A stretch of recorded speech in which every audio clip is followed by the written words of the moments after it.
ओम शांति। आप सबको स्वागत है आपके यूट्यूब चैनल सीधे सुधर ट्रुथ लाइज विद इन में। और आज हमारा 70वें दिन का ईश्वरीय वरदान, जहाँ परमपिता परमात्मा चाहते हैं कि हम उनको कुछ रिटर्न में दें। परमात्मा हम कहते हैं कि आपने हमारे लिए सब कुछ किया, जो कुछ भी हमारे साथ में है, हमारे पास में है आज, वो सब कुछ आपकी बदौलत है।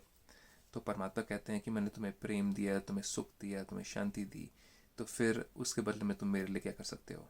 तो आज हम वो रहस्य के बारे में पता करेंगे कि परमात्मा हम बच्चों से चाहते क्या है। एक रचयिता अपने रचना से क्या चाह सकता है वापस। तो देखें आज का ईश्वरीय वरदान परमात्मा कहते क्या है।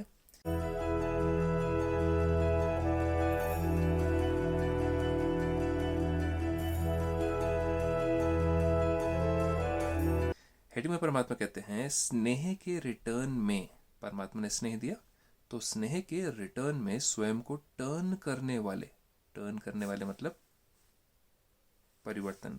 सच्चे स्नेही सो समान भवा। परमात्मा के सच्चे स्नेही, एक होता है ना प्रूफ, तो कि आप मुझे प्यार करते हो नहीं करते हो, तो सच्चे स्नेही का यही प्रूफ है।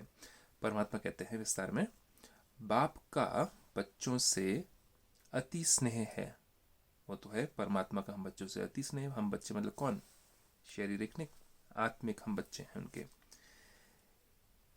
इसलिए स्नेही की कमी देख नहीं सकते, इसलिए परमात्मा हमारी कोई कमी नहीं दे सकते हैं। बाप बच्चों को अपने सम्मान संपन्न और संपूर्ण देखना चाहते हैं। परमात्मा की, खुदा की, अल्लाह की, जिहुआ की, गॉड फादर की, या आप जिस भी तरीके से अपना संबंध माने उनसे, उनकी इस दुनिया में इतनी महिमा क्यों होती है? क्योंकि वो गुणों के भंडार हैं, ज्ञान के भंडार हैं, शक्तियों के भंडार हैं। कौन सी शक्तियाँ? बल वाली शक्ति नहीं, कोई भौतिक शक्ति नहीं, लेकिन मन बुद्धि की एकाग्रता वाली शक्ति, कि उनको कोई भी चीज़ विचलित नहीं कर सकती है, उनको कोई भी समस्या हिला नहीं सकती है। समस्याएं हम बच्चों को हिला देती हैं लेकिन उनको नहीं हिलाती हैं।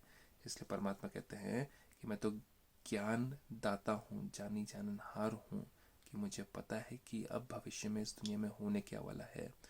तो परमात्मा चाहते कि हम भी उनके जैसे संपन्न बने, उनके जैसे समान बने और संपूर्ण बने, वही गुणों में, वही ज्ञान में। परमात्मा हमारे साथ में इस सारी सृष्टि की रचना, जो सीक्रेट है कि इसकी क्रिएशन कैसे हुई है शुरू से लेकर अंत तक, वो सब कुछ रहस्य हमारे साथ में शेयर करना चाहते हैं, जो कि वो करते हैं 7 दिन के ईश्वरीय कोर्स में, जो कि हम करते हैं ब्रह्मा कुमारीज के सेंटर पर जा कर के, जहाँ की हमें बताया जाता है कि आप कौन हैं, कहाँ से आए हैं, इस दुनिया में कब से आए हुए हैं, इस संसार में ये दुनिया अब कलयुग तक पहुँची है, कैसे पहुँची है, सत्युग कब था, स्वर्ग कब था इस धरती पर, और बहुत सारे रहस्य हैं जो कि परमात्मा बताते हैं। तो परमात्मा चाहते हैं कि हम भी उनके जैसे संपूर्ण और संपन्न बन जाएं, क्वालिटीज़ में, वैल्यूज़ में, गुणों में, शक्ति में, हर चीज़ में। क्योंकि पिता नहीं चाहते कि वो अपने बच्चों को कमज़ोर देखें। ऐसे आप बच्चे भी कहते हो कि बाबा को हम स्नेह का रिटर्न क्या दें। परमात्मा ने हमें एक स्नेह दिया, ज्ञान दिया, गुण दिया, शक्तियाँ दी, जो कि हमने 7 दिन का कोर्स किया तो हमने पता किया, हमें पहचान हुई कि वो कौन से गुण हैं, कौन सी शक्तियाँ जो हमारी खोई हुई थी, हमें फिर से परमात्मा ने याद दिलाया। तो अब हम क्या दे रिटर्न में परमात्मा को? क्या दे सकते हैं आपके हिसाब से? सोचिएगा ज़रा, कभी कुछ दे सकते हैं? लेकिन हाँ, दे सकते हैं। परमात्मा वही हमें याद दिलाना चाहते हैं। परमात्मा कहते हैं स्नेह में क्या दें, तो बाप बच्चों से यही रिटर्न चाहते हैं कि स्वयं को टर्न कर लो। हमारी भी बुद्धि सपोज कलयुग में उल्टी हुई हुई है, उल्टी सोच, अपवित्र सोच, व्यर्थ सोच, नेगेटिव सोच हुई हुई है, अकल्याणकारी अकल्याणकारी सोच हुई है, तो उसको टर्न कर दो।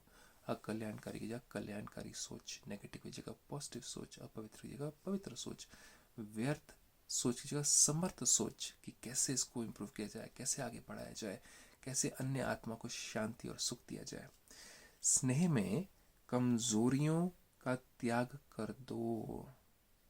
परमात्मा से अगर स्नेह है, किसी से हमें स्नेह होता है तो हम इसको चेंज कर लेते हैं, भागते हैं, दौड़ते हैं, कूदते हैं, हर चीज़ करने के लिए तैयार होते हैं। परमात्मा कहते हैं तुम्हारा मेरे साथ कितना प्यार है, उसकी निशानी यही है कि आप अपने आप को कितना चेंज करते हो। पुराने संस्कारों को कितना चेंज करते हो।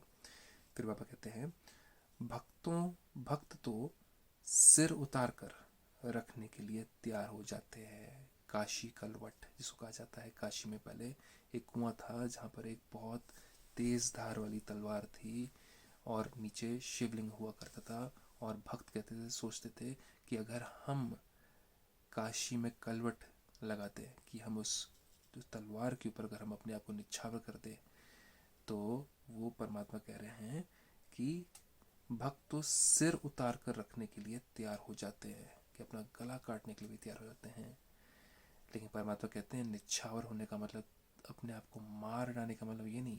परमात्मा चाहते हैं कि हम अपने अंदर की कमजोरियों के सर को मारें, अहंकार के सर को मारें, घृणा के सर को मारें, क्रोध के सर को मारें, ईर्ष्या के सर को मारें।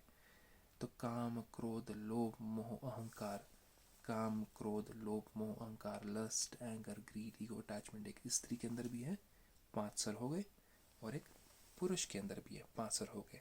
तो रावण के कितने सर थे? 10 सर थे।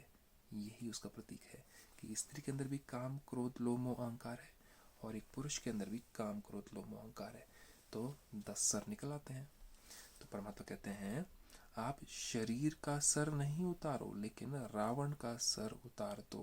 रावण कौन है? अपने अंदर ही शैतान, अपने अंदर का ही शैतान ही रावण है, जिसके अंदर कभी मन के अंदर क्रोध आता है, ईर्ष्या आती है, घृणा आती है, तो शक्ल भी तो चेंज हो जाती है ना। ईर्ष्या आएगी तो शक्ल कैसे होगी, क्रोध आएगा तो शक्ल कैसे होगी? तो राक्षस जैसी हो जाती है, शैतान जैसी हो जाती है, सेटन जैसी हो जाती है, रावण जैसी हो जाती है। एक ही बात है, चाहे कितने भी नाम दो उनको। तो परमात्मा कहते हैं वो 10 सरों को उतारो, जिसको कहते हैं दशहरा। दशहरा नहीं, दशहरा। हराना किसको है? 10 शीशों को हराना है। फिर बाबा कहते हैं थोड़ा भी कमजोरी का सर नहीं रखो अपने अंदर। कहीं क्रोध का सर ना आ जाए, कहीं अहंकार का सर ना आ जाए, कहीं ईर्ष्या का सर ना आ जाए। तो परमात्मा पिता हमसे ये चाहते हैं। इसको करें कैसे? इसके लिए आप राजयोग की विद्या ब्रह्मा कुमारी में आकर के 7 डेज के कोर्स में ले सकते हैं। इसके साथ ओम शांति।